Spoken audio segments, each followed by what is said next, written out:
여러분 평안하셨습니까? 네, 지난주에도 이렇게 뵙고 또 다시 말씀 가운데 하나님 앞에 나아갈 수 있어서 참 감사와 기쁨이 있습니다. 오늘 벌써 7월 첫 주인데요. 2026년도 반년이 지났습니다.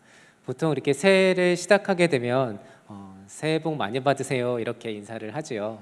6개월이 지났는데 지난 2026년 들이켜 보셨을 때 많은 복이 있으셨습니까? 네. 그러시군요. 누군가에게는 복이 있었고 누군가는 복이 좀 더 있었으면 좋겠다 그런 마음이 있는 것 같습니다. 이제 남은 2026년 동안 또 하나님의 놀라운 크신 축복이 모든 성도들 가운데 좀 충만히 있기를 주의 이름으로 축복합니다. 사람은 누구나 복을 받기 원합니다. 그런데 정작 그 복이 어떠한 것을 의미하는가라는 것을 가만히 들어보면요, 사람마다 복을 다르게 정의하곤 합니다. 어떤 사람에게는 건강이 복입니다. 또 어떠한 사람은 안정적인 물질의 소유가 복이고요. 또 어떠한 분은 사회적 위치이기도 합니다. 명예나 자녀의 성공인 분도 있으십니다. 여러분은 지금 복을 어떻게 정의 내리고 있으십니까? 또 성경은 복에 대해서 뭐라고 말씀하고 있을까요? 다양한 성경 본문이 사실 복에 대해서 이야기하고 있는데 오늘 시편 1편 본문은 이 복 있는 사람이 어떠한 사람인지를 분명하게 가르쳐주고 있습니다. 오늘 이 말씀을 통해서 복 있는 사람의 비밀을 발견하고 또 성경이 계시하고 있는 이 축복을 충만하게 받는 그런 은혜가 우리에게 가득하기를 소망합니다. 오늘 1절 말씀을 보니까요, 복 있는 사람은 악인들의 꾀를 따르지 아니하며 죄인들의 길에 서지 아니하며 오만한 자들의 자리에 앉지 아니하고 이렇게 기록합니다. 우리말 성경 번역은 단순하게 복 있는 사람은 이러하다 이렇게 평서체로 기록하고 있어서 원문의 뉘앙스가 이렇게 잘 드러나지는 않습니다. 그래서 성경 원문을 좀 찾아봤더니요, 이 오늘 시편 1편 본문이 아쉬레라고 하는 히브리어 단어로 시작을 합니다. 그런데 이 아쉬레가요, 감탄사입니다. 지금 이 시편 기자가 감탄하고 있는 겁니다. 그래서 이 뉘앙스를 살려서 번역을 해보자면요, 와, 지금 얼마나 큰 축복인가, 얼마나 복된 사람인가, 이렇게 지금 이 복 있는 사람을 보면서 시인이 외치면서 노래를 하고 있는 겁니다. 감탄하고 있는 거예요.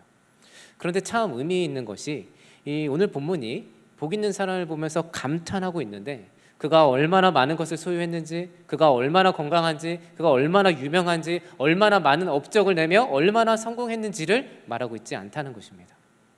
오히려 오늘 이 본문은요, 복이 있다라고 외치고 노래하면서 그가 무엇을 거부하고 있는지를 지금 보여주고 있습니다. 복 있는 사람은 악인들의 꾀를 따르지 않습니다. 복 있는 사람은 죄인들의 길에 서지 않고 오만한 자들의 자리에 앉지 않습니다. 이 구절을 보면서 우리는 이 죄가 우리에게 다가오는 점진적인 방식을 발견할 수 있습니다. 오늘 본문에서 악인의 꾀를 따르지 않는다라고 할 때 이 따르다라는 이 단어는 이제 함께 걷다라는 의미입니다. 다시 말하면 죄인들의 길, 그 악인들의 길을 내가 같이 따라 걷고요, 그러다가 어느 측면에서 멈춰서게 되고 그 자리에 앉아버리는 상황을 묘사하고 있는 겁니다. 처음에는 그저 친구 따라, 이 세상의 흐름 따라, 이 세상의 문화 따라, 세상의 말대로 그저 호기심에 한 번쯤은 괜찮겠지 하는 이러한 마음으로 죄를 범해보는 겁니다. 이 정도는 별것 아니지 않을까? 죄 주변을 어슬렁거리면서 소위 간을 보고 있는 거죠. 그러다가 어느 시점에서 멈춰서게 됩니다. 내 마음을 사로잡는 그러한 죄가 있습니다. 사람마다 다른 모습일 텐데요, 내게 특별히 내 마음을 사로잡고 내가 취약해지는 그런 죄의 영역이 보이게 되는 겁니다. 그래서 그 현장 속에 막 따라 걷다가 하면서 멈춰 서는 거죠. 이제는 누군가를 따라 행하는 수준이 아닙니다. 스스로 그 죄에 머물기 시작하는 겁니다. 이전에는 막 따라 행하다 보니 이거 아니지 않아? 이러면 안 될 것 같은데 하나님 앞에서 죄책감도 들고요, 불편하게 느껴졌던 그 마음이 한 번, 두 번 하다 보니까 익숙해지고요, 이제는 불편한 마음도 사라지게 됩니다. 죄를 합리화하게 되는 것이죠. 그러다가 마침내 이제는 그 자리에 앉아버리기까지 합니다. 이제는 자리를 잡았습니다. 이제는 그 죄 행위가 나의 삶이 되었습니다. 나의 습관이 되었고요, 내 인생의 방식 그리고 내 인생의 즐거움 중에 한 부분이 되어 버리는 것입니다. 죄가 우리를 지배해가는 모습이죠. 죄는요, 막 승전관을 불면서 나팔을 불면서 내가 너를 정복할 거야, 그렇게 다가오지 않습니다. 죄는요, 강도처럼 폭력배처럼 내가 너의 인생을 파멸시킬 거야, 그렇게 무시무시하게 우리에게 다가오지 않는 것 같습니다. 오히려 죄는 친구처럼 친밀하게, 아주 은밀하게 우리의 삶 가운데 다가옵니다. 이거 해봐, 괜찮을 거야. 이거 해봐, 성공할 거야. 이거 해봐, 재미있을 걸. 남들 다 그렇게 하잖아. 아무도 모를 거야. 그래서 한 개혁주의 신학자는요, 죄는 우리의 마음에 스며들어온다라고 묘사를 합니다. 죄가 단숨에 우리의 삶을 지배해버리는 것이 아니라 우리의 마음속에 슬그머니 들어와서 조금씩 우리의 생각과 마음과 행동과 선택과 결국 내 삶을 바꿔버리고 나의 삶을 지배해버린다라는 것입니다. 처음에는 작은 호기심에서, 그 다음에는 습관으로, 마침내는 삶의 방식으로 자리 잡아서 결국 죄의 포로가 되는 것이죠. 그래서 오늘 본문은요, 이렇게 노래하고 있는 겁니다. 감탄하고 있는 겁니다. 와, 너무나 복된 사람이구나. 지금 이 사람은 그런 악인들의 꾀를 따라 걷지 않고 있구나. 너무나 복된 사람이야. 지금 이 사람은 그 죄의 길에 멈추어서지 않았어. 너무나 큰 축복이야. 지금 이 사람은 죄악의 자리에 앉아있지 않아. 이렇게 노래하고 있는 거예요. 주 안에 사랑하는 성도 여러분, 복 있는 사람은요, 악을 모르는 사람이 아닙니다. 죄에 대해 무지한 사람도 아닙니다. 죄악이 주변에 하나도 없어서 좋은 일만 가득하고 선한 일만 가득하고 주변에 좋은 사람들만 있어서 다 감사와 기쁨과 행복만 차고 넘치는 그런 사람이 아닙니다. 복 있는 사람은요, 오히려 오늘 본문이 묘사하고 있는 복 있는 사람은 죄악이 가득한 그런 현실 속에서도 죄인들이 유혹하고 악의 길로 막 이끌어가고 그 가운데 고통받는 중에도 그 죄의 발걸음을 단호하게 거부하는 사람입니다. 그 길을 따르지 않고 그 길에 멈춰서지 않고 그 자리에 앉지 않는 사람이 복 있는 사람입니다.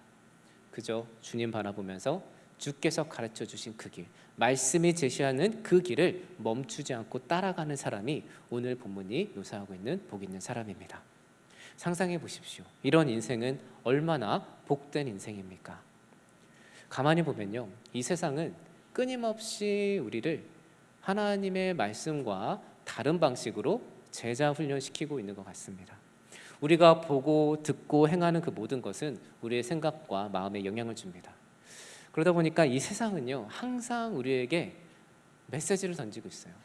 매일매일 우리에게 다양한 방식으로 설교를 하고 있는 것 같습니다. 매주 예배를 통해서 여러분께서 하나님의 말씀을 설교를 통해서 듣는 것처럼 매일매일 어쩌면 우리가 설교를 듣는 횟수보다 더 많이 이 세상은요, 때로는 영화로, 때로는 드라마로, 예능으로, 세상 철학으로, 인터넷 뉴스로, 릴스로, 쇼츠로, 유튜브로 너무나 다양한 매체를 통해서 이 세상의 관점과 세상의 삶의 방식을 계속해서 우리에게 던져주고 있습니다. 가만히 그 세상이 던져주는 그런 메시지를 살펴보니까요, 이런 메시지들이 담겨 있더라고요. 하나님 없이도 잘 살 수 있어. 자, 이게 돈 버는 방법이고, 이게 성공하는 방법이고, 이게 세상에서 행복할 수 있는 방법이야. 이렇게 해봐. 조금 이기적이어도 돼. 너가 먼저 행복해야지. 너가 먼저 성공해야지. 그 다음에 조금 넉넉해지면 다른 사람도 신경 써. 성공하면 됐지. 방법은 조금 달라도 되지 않을까? 다들 그러는데. 성경 좋은 지혜도 있어. 맞아. 그런데 이 세상에서는 안 통해. 가만히 세상의 메시지를 들어보니까요, 하나님이 가르쳐 주시는 말씀과 전혀 다른 이러한 메시지를 담고 다양한 형태로 우리에게 점점 스며들어 오는 것을 보게 됩니다. 세상은 매일매일 여러 가지 방식으로 그렇게 하나님의 제자가 아닌, 예수 그리스도의 제자가 아닌 세상의 제자로 우리를 만들어 가려고 합니다. 그래서 이 시점에서 우리 자신에게 한번 물어볼 필요가 있습니다. 지금 우리는 누구의 제자 훈련을 받고 있습니까? 누가 지금 나의 삶을 빚어가고 있습니까? 우리들의 삶은 매일매일 어떠한 형태로든 지금 새롭게 형성되어 가고 있습니다. 매일매일 나의 삶이 형성되어 가고 있습니다. 그 형성의 방향이 예수 그리스도의 제자가 되어 가는지, 아니면 이 세상의 제자가 되어 가고 있는지, 우리는 우리 자신을 형성해 가는 삶의 방식을 정직하게 돌이켜 볼 필요가 있습니다. 성도는요, 세상이 아니라 예수 그리스도의 제자가 되어야 합니다. 성도의 삶은 오직 하나님의 말씀을 따라 형성되어야 합니다. 그래서 복 있는 사람은 이 세상이 자기 자신을 그렇게 제자 삼도록 내버려 두지 않습니다. 세상의 메시지가 그의 마음과 그의 삶 가운데 형성되도록 내버려 두지 않습니다. 오히려 그 세상의 메시지가 막 들어올 때 하나님의 말씀으로 맞서 싸워 이겨내는 사람이 복 있는 사람입니다. 그래서 복 있는 사람은요, 오직 하나님의 말씀이, 오직 하나님만이 내 생각과 내 마음과 내 삶을 빚어가도록 나의 전 존재를 내어드리는 사람입니다.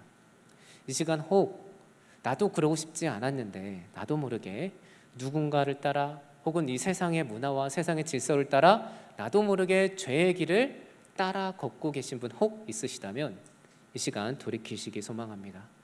혹 나도 모르게 어느덧 그 죄가 내 마음에 들어와서 그 죄의 자리에 자꾸 멈춰서는 분 혹 계시다면 거기에 멈춰서는 그 걸음을 다시금 걸어가시기 바랍니다. 이제 거기에 멈춰서지 마시고요, 원래 성도된 우리가 가던 길, 예수 그리스도께서 가르쳐 주신 이 말씀의 길을 따라가시기 부탁드립니다.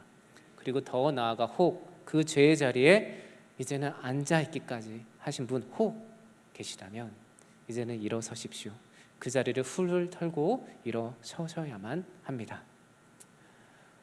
우리 모두는 연약한 죄인이어서 죄의 유혹에 넘어질 수밖에 없습니다. 누구나 넘어질 수 있습니다.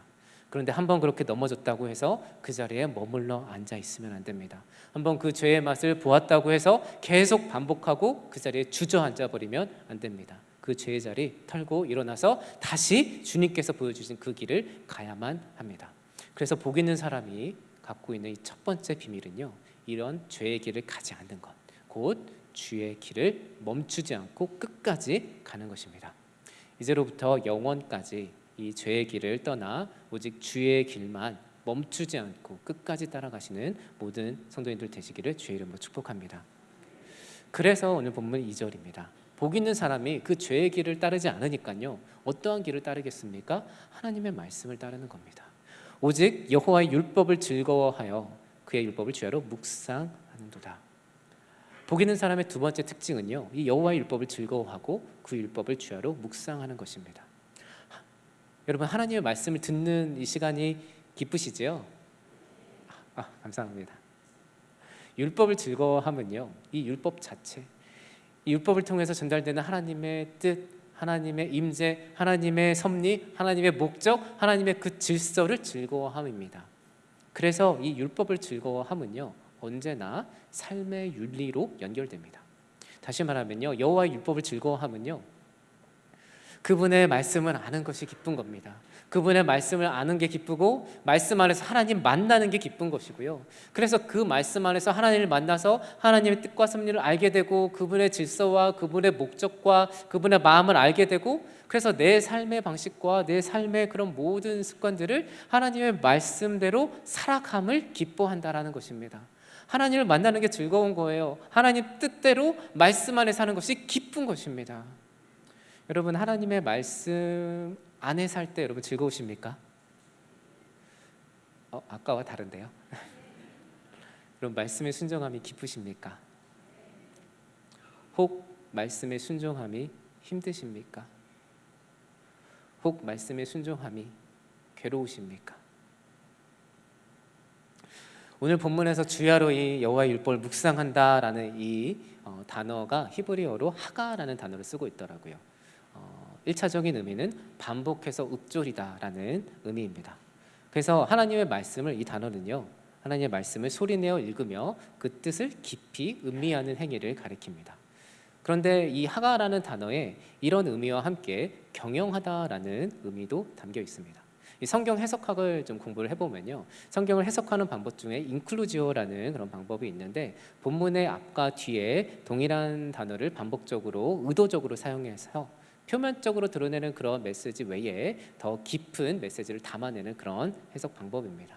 오늘 본문이 시편 1편과 2편이 같이 인클루지오를 이루면서 그렇게 기록되어 있더라고요.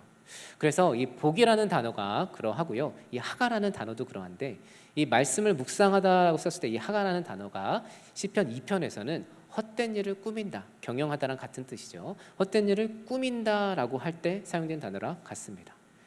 해석학은 뒤로 하고요, 바로 적용을 해보면요, 성도는, 우리는, 인간은 하나님의 말씀으로도 우리의 인생을 경영할 수 있고 헛된 일로도 우리의 인생을 경영할 수 있다는 것입니다. 우리는요, 하나님의 말씀으로 우리의 인생을 경영할 수도 있고 헛된 일로 우리의 인생을 경영할 수도 있습니다. 지금 저와 여러분은 무엇으로 우리의 인생을 경영하고 있습니까? 오늘 본문에 의하면 복 있는 사람은 주야로 이 하나님의 말씀을 묵상하면서 모든 일을 말씀으로 경영하는 사람입니다. 아침과 저녁에 하나님의 말씀을 읽는 것을 넘어서 중요한 결정 앞에서, 어려운 문제 앞에서, 고난과 갈등 속에서 미래를 향한 그런 계획 가운데 하나님의 법, 하나님의 뜻, 하나님의 말씀을 따라 삶을 경영하는 것입니다. 복 있는 사람은요, 말씀으로 기업을 경영합니다. 복 있는 사람은 말씀으로 가정을 경영합니다. 복 있는 사람은 말씀으로 그의 언어를 형성하고요, 말씀으로 그의 성품을 만들고 말씀으로 삶의 습관과 방식을, 관계를 형성해 갑니다. 복 있는 사람은 말씀으로 거해야 할 것과 거하지 않아야 할 것을 분별하고요, 행해야 할 것과 행하지 않아야 할 것, 입에 담아야 할 것과 담지 않아야 할 것, 내가 계획할 것과 계획하지 않아야 할 것을 곧 자기의 인생을 말씀으로 경영합니다. 그렇게 하나님과 동행하며 하나님의 뜻대로 경영하는 그런 인생은 여러분 참 복되지 않습니까? 그래서 오늘 시인이 이 사람을 보면서 감탄하고 있는 겁니다. 복되다, 복되고 복되도다, 죄의 길에서 떠난 사람이로다. 너무나 복되도다. 하나님의 말씀을 묵상하며 하나님의 말씀을 따라 경영되는 저 인생 너무나 복되다. 그렇게 찬양하고 있는 거예요. 너무나 귀한 고백 아닙니까? 이렇게 사는 사람에게는 어떠한 일이 일어납니까? 3절에서 그런 모습을 보여주고 있는데요, 너무 아름다운 묘사를 하고 있습니다. 그는 시냇가에 심은 나무가 철을 따라 열매를 맺으며 그 잎사귀가 마르지 아니함 같으니 그가 하는 모든 일이 다 형통하리로다. 죄의 길을 떠나 말씀을 묵상하며 말씀대로 삶을 경영하는 이 복 있는 사람은요, 마치 시냇가에 심은 나무 같습니다. 여기서 이 심은이라는 단어가 문법적으로 피동사로 쓰였더라고요. 그러니까 이 나무는 그냥 야생에서 혼자 저절로 자란 나무가 아니라는 겁니다. 누군가가 의도적으로 이 시냇가 옆에 심어 놓은 나무예요. 성경 지리를 살펴보면요, 이스라엘은 아주 건조한 땅이었다고 합니다. 물이 너무 귀한 곳이었습니다. 물이 없는 곳에서는 나무가 잘 자랄 수가 없죠. 그렇게 척박한 이스라엘 땅 가운데 지금 이 시냇가에 이 나무가 심겨졌다는 것은요, 너무나 큰 축복과 은혜를 받은 것입니다. 하나님께서 이 나무를 시냇가 옆에 심어 놓으신 거예요. 우리의 삶에 적용을 해볼까요? 하나님께서 성도된 여러분 한 분 한 분을 예수 그리스도 안에 심으신 겁니다. 하나님께서 성도된 여러분 한 분 한 분을 이 교회에 심으신 겁니다. 하나님께서 여러분들을 각 가정에, 각 학교에, 직장에, 거한 그곳에, 봉사하는 그 부서에 하나님께서 의도적으로 특별히 심으셨다는 거예요. 우리가 어디에 심길지 내가 스스로 선택한 것이 아닙니다. 내가 결정한 것 같지만 그 뒤에 하나님께서 섭리하셔서 하나님께서 직접 우리를 그곳 가운데 심어 놓으신 겁니다. 하나님께서 의도적으로 은혜로 그분의 영광을 위해 우리가 있는 그곳에 하나님께서 그렇게 심으셨기 때문에 우리는 그 현장이 지금 어떠한 현실이라 할지라도 소망을 가질 수 있습니다. 왜냐하면 하나님께서 심으신 거니까요.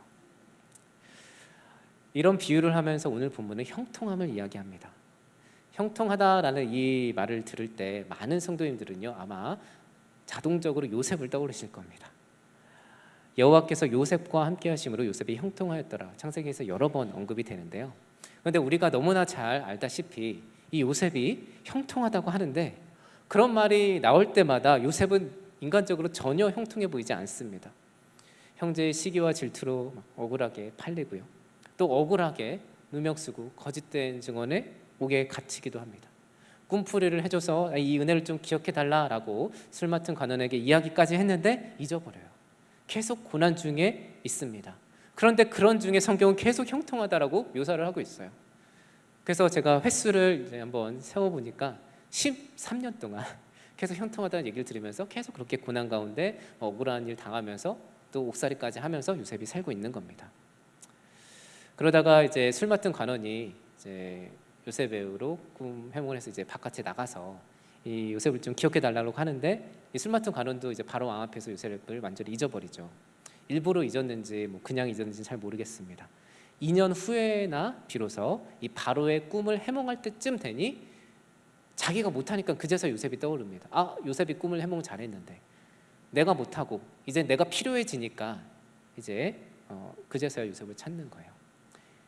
이게 저는 세상의 방식인 것 같습니다. 세상은요, 자기 유익을 위해서 다른 사람을 그렇게 이용하기도 하고요, 내가 필요할 때 사람을 찾는 이러한 세상의 질서가 우리가 살아가는 좀 척박한 이 세상의 질서가 아닌가 생각합니다. 그런데 그러한 타락한 이 세상의 질서 가운데에서도 하나님의 섭리가 여전히 운행하고 있는 것을 우리는 성경을 통해서 보게 됩니다. 거기에도 놀라운 하나님의 섭리가 있습니다. 이렇게 술 맡은 간원이 나가고 2년이 되어서야 이제 요셉을 기억하고 요셉을 부르는데요, 그때가 성경은 요셉이 30세가 되던 때다라고 기록합니다. 그리고 그 30세는요, 성경에서 공적인 사역, 공적 리더십을 나타내기에 충분히 성숙했다라고 인정받는 시점입니다. 그 당시 문화에서요. 레위인의 성막봉사 30세부터 시작합니다.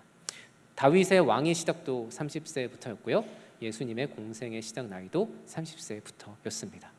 그래서 주석가들은요, 만약에 술 맡은 관원이 옥에서 나가자마자 이 요셉을 기억해서 왕에게 말했으면 혹 요셉은 옥에서는 풀려났을 수는 있었겠지만 아직 미숙한 청년으로 비춰져서 애굽의 총리는 될 수 없었을 것이라 기록합니다.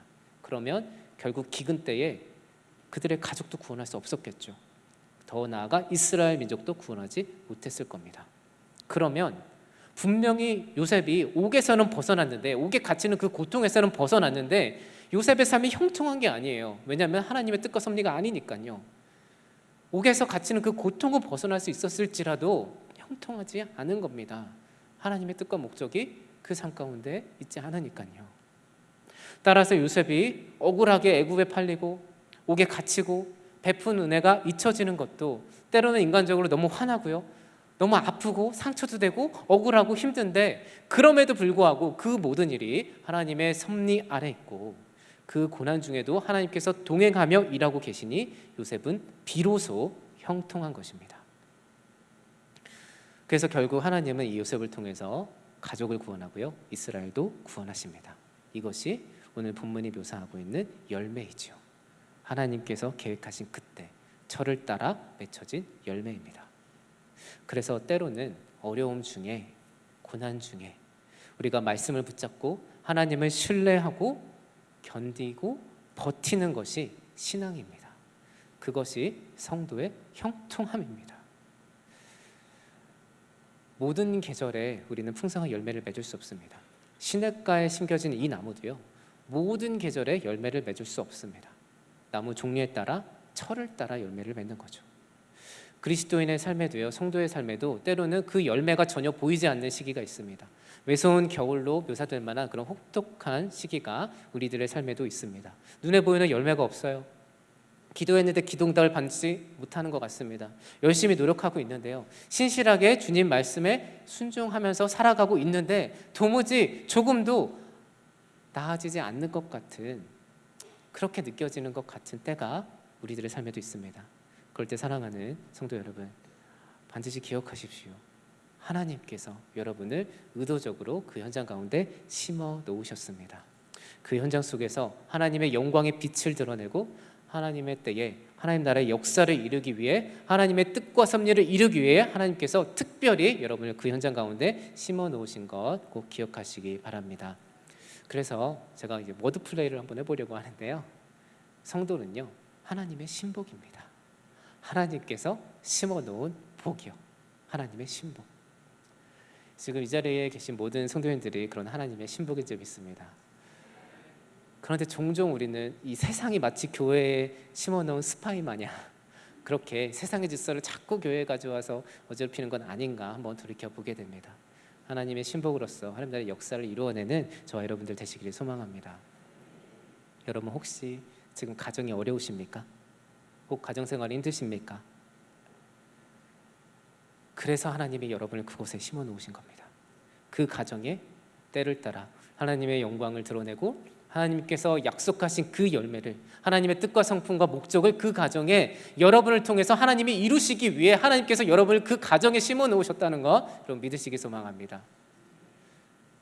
마찬가지로요, 그렇게 여러분들의 직장에, 그렇게 여러분들의 각 교구에, 각 부서에, 그리고 지금 이 교회에 하나님께서는 하나님의 사람들 한 사람 한 사람을 택하여 부르시고 하나님의 영광을 위해서 여러분들 지금 이곳 가운데 각자의 영역 가운데 곳곳이 심으셔서 지금 이 순간도 하나님 나라의 역사를 여러분과 함께 이루어 가심을 믿으시기 소망합니다.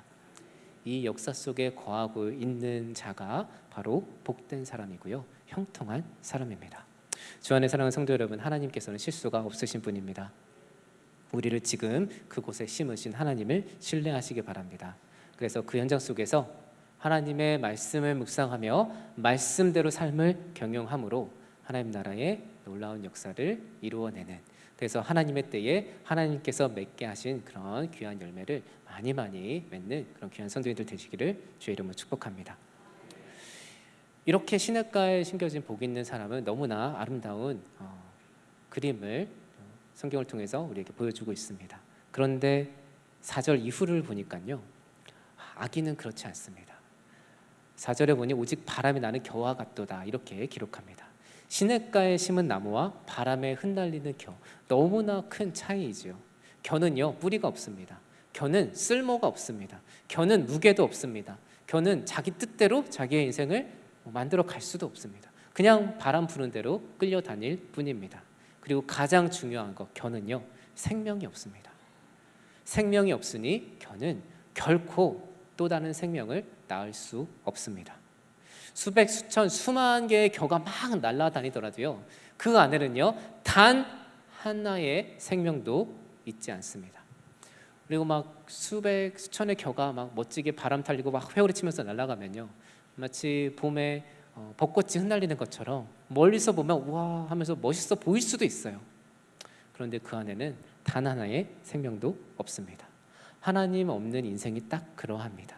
겉으로는요 자유로워 보일 수 있습니다. 막 인생 너무 가볍게 사는 것 같고요, 여기저기 막 날아다니면서 참 뭐 재밌게 사는 것 같은데 실상은요 그저 바람에 흩날리는 삶일 뿐입니다. 세상의 흐름에 흩날리고요, 사람에게 휘둘리고요, 죄에 끌려다니는 삶일 뿐입니다. 결국 그런 인생은 오늘 말씀을 보니까 하나님의 심판 앞에서 견디지 못한다라고 기록하고 있고요, 또 6절까지 보면 그런 악인들의 길은 망하리로다라고 기록합니다. 이 시점에서 우리는 한 가지 질문을 할 필요가 있습니다. 시편 1편이 지금 바람에 나는 겨와 대조하면서 이 복 있는 사람을 묘사하고 있는데요, 이 말씀을 묵상하면서 이 바람에 흩날리는 겨를 묵상하면서 나는 그렇게 바람에 흩날리는 겨는 아니겠지, 이런 생각을 하면서 저를 돌아보는데, 그러면 내가 이 시편 1편이 묘사하고 있는 그런 복 있는 사람인가? 라고 이제 묵상을 하기 시작하는데 아닌 것 같더라고요. 그러면서 그저 눈물만 펑펑 쏟아지게 됐습니다. 시편 1편이 노래하는 이 복 있는 사람의 모습을 온전히 갖춘 사람이 있습니까? 악인의 꾀를 한 번도 따르지 않은 분 혹 이 자리에 계십니까? 혹 이 자리에 죄인의 길에 단 한 번도 서지 않으신 분 계십니까? 혹 이 자리에 오만한 자의 자리에 단 한 번도 앉아보지 않으신 분 혹 계십니까?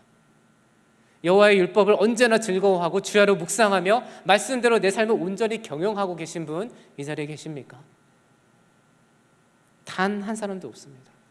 정말 정직하게 우리를 돌이켜 봤을 때 누가 이 시편 1편이 묘사하고 있는 복 있는 사람이 될 수 있겠습니까? 단 한 명도 없습니다. 아무도 없어요. 그래서 바울은 로마서에서 의인은 없나니 하나도 없도다라고 기록합니다. 우리 모두는 어떤 순간 악인의 길을 따랐고요, 때때로는 죄인의 길에 섰으며 오만한 자의 자리에 앉아서 하나님보다 이 세상을 더 사랑했고 하나님의 말씀보다 이 세상의 메시지를 더 즐거워했던 것 같습니다. 그래서 이 시편 1편을 묵상하게 되면서 내가 이 복 있는 사람이 될 수 없구나 라는 이 사실을 깨닫게 되고요, 그러면서 동시에 발견하게 된 것은, 그렇기 때문에 오늘 이 본문의 말씀이 지금 우리의 시선을 오직 한 분께로 인도하고 있구나, 오직 한 분, 곧 예수 그리스도이십니다. 오직 예수 그리스도만이 악인들의 꾀를 따르지 않으셨습니다. 광야에서 사탄의 시험을 받으셨을 때 이 세상의 모든 영광을 다 주겠다는 그 유혹 앞에서 전혀 흔들리지 않으셨어요. 오직 예수님만이 죄인들의 길에 서지 않으셨습니다. 죄인들과 함께 식사는 하셨지만 그 죄인들의 길에 동참하지 않으셨어요. 오히려 그들을 의의 길로 인도하셨습니다. 오직 예수 그리스도만이 여호와의 율법을 온전히 즐거워하고 온전히 그 뜻을 전 존재로 이루어 내셨습니다. 그래서 지금 이 시인이 노래하는 진정 복 있는 사람은 오직 예수 그리스도이구나라는 것을 깨닫게 됩니다. 오직 예수님만이 참으로 복 있는 사람입니다. 그런데 여기에서 정말 놀라운 복음은요, 이 복되고 복된 예수 그리스도께서 하늘 영광 다 갖고 계신 이 하나님의 아들 독생자 예수 그리스도께서 그 하늘 영광 다 버리시고 이 땅에 오시고 십자가 지고 죽으시고 부활하사 우리도, 죄인 되었던 우리도 복 있는 사람이 되게 하셨다는 것입니다. 그래서 오늘 성도된 우리는요, 오직 그리스도로 인하여 우리도 복 있는 사람이 된 것입니다. 주 안에 이렇게 귀한 복 받으신 여러분들을 다시 한번 주의 이름으로 축복합니다. 그러니 이 시편 1편을 바라보면서 우리는요, 찬양하지 않을 수 없습니다. 진정한 복되신 예수 그리스도를 바라보며 그의 죄 없으심을 보며 죄 없으신 분임에도 불구하고 우리를 사랑하심으로 십자가 지시고 구원 역사를 이루신 그 하나님 나라의 역사를 바라보며 우리는 찬양하지 않을 수 없습니다. 할렐루야. 주님만이 진정한 복이십니다. 오직 주님 안에서 우리도 복된 사람이 되었습니다. 오직 주님만이 복되고 복되십니다. 찬양하지 않을 수 없습니다. 그래서 이 시편 1편의 고백은요, 사실 우리의 고백이어야 합니다. 그리고 더 나아가 이 귀한 복을 받은 자로서 이제 우리도 그리스도 안에 심겨진 자로 죄를 멀리하고 말씀을 즐거워하며 이 말씀을 따라 우리의 삶을 경영하겠습니다. 그렇게 결단하며 주 앞에 나아갈 수 있게 됩니다. 이렇게 주님의 은혜를 충만히 받고 또 그렇게 하나님의 말씀 앞에 내 삶을 경영하기로 결단하는 모든 성도들 되시기를 주의 이름으로 축복합니다. 이제 말씀 맺겠습니다. 이제부터 우리는 성도잖아요. 그리스도인이잖아요. 이제부터 복이라는 이 단어를 들으시면 지나가다가 음식점에서 복이라는 한자 보시고 새해 복 많이 받으세요 인사하고 서로 축복 빌어줄 때마다 여러분, 이제 우리는요, 그리스도를 기억하셔야 됩니다. 우리가 전하는 복은 이 세상에서 말하는 그러한 축복이 아니라 예수 그리스도 복음이라는 이 사실을 꼭 기억하시기 부탁드립니다. 그리고 그리스도 안에서 우리도 복된 사람이 되었고, 그리고 더 나아가 그 복을 이 세상 가운데 땅끝까지 전하는 사람이 되었구나라는 이 사실을 기억해 주시기 부탁드립니다. 참된 복은 예수 그리스도 안에 있습니다. 그분 안에 거하며 그분과 동행하는 삶이 시냇가에 심긴 나무같이 은혜가 풍성한 복된 삶입니다. 그리스도 안에서 이 귀한 축복이 영원토록 끊이지 않는, 그래서 철을 따라 좋은 열매를 많이 맺는 모든 이 수원 동부교회 성도님들 다 되시기를 주의 이름으로 축복합니다. 이 시간 우리 말씀 기억하면서 같이 찬양하고 기도했으면 좋겠는데요. 주 예수 나의 산 소망이라는 찬양입니다. 익숙하지 않으신 분도 있으실 텐데요. 기도하는 마음으로 나의 온 마음을 담아서 이렇게 같이 고백해 봤으면 좋겠습니다.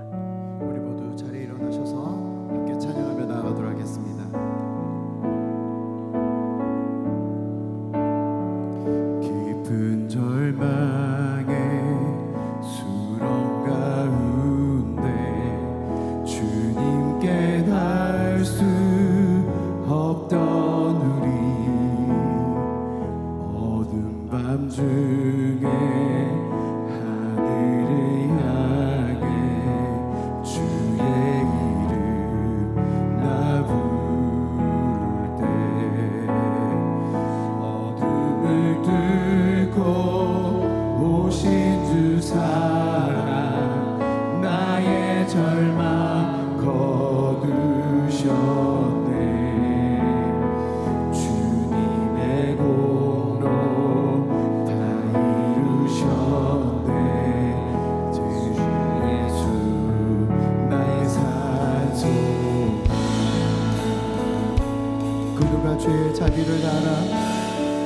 그 누가 주의 자비를 알아? 한없는 은혜 증량할까? 영광을 떠나 이 땅에 오신 죄가 되신 구주 예수, 주의 십자가 내게 말하네. 영원히 난 용납되네. 아름다우시만 나는 주의 것 그리스도 나의 산소. 할렐루야. 할렐루야 주를 찬양하여라. 할렐루야 자유케 하셨도다. 죄의 저주 끊으신 주께 구원이 있도다. 주 예수 나의 산소. 할렐루야 할렐루야 주를 찬양하여라. 할렐루야 자유케 하셨도다. 죄의 저주 끊으신 주께 구원이 있도다. 주 예수 나의 산소만. 언약된 아침 언약된 아침 장사된 몸에 부활의 호흡 시작됐네. 유다의 사자 위험찬 선포. 사망이 무너졌도다. 이제 사망은 무덤이 너는 우리를 주장할 수 없네. 유다의 사자 위험찬 포효. 사망이 무너졌도. 사망이 무너졌도 주 예수 승리하셨네. 주 예수 승리하셨네.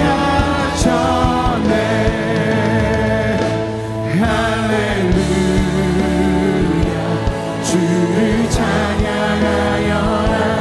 할렐루야 자유케 하셨도다. 죄의 저주 끊으신 주께 구원이 있도다. 주 예수 나의 산소. 할렐루야 할렐루야 주를 찬양하여라. 할렐루야 자유케 하셨도다. 죄의 저주 끊으신 주께 구원이 있도다. 주 예수 나의 산소. 그리스도 나의 산소나. 그리스도 나의 산소. 당신은 나의 산소나. 당신은 나의 산소나. 이 시간 우리 함께 기도하며 나아가겠습니다. 이 시간 기도할 때에 죄인된 우리를 구원하여 주신 하나님의 그 사랑에, 예수 그리스도의 그 십자가 사랑에 감사를 고백하며 나아가겠습니다. 그리고 이제는 그리스도 안에서 우리의 그 모든 죄를 끊어내고 이제는 복 있는 사람으로 살겠습니다. 결단하며 나아가겠습니다. 그리고 더 나아가 나를 이 가정에, 나를 이 교회에, 나를 이 직장에, 이 학교와 부서에 심으셨사오니, 주께서 심으셨사오니 하나님 이 땅 가운데 심겨진 하나님 나라의 복된 사람으로서 이제는 그 복을 온전히 흘려내게 하여 주시옵소서. 그렇게 간절히 하나님의 은혜를 구하며 기도하겠습니다. 기도합니다.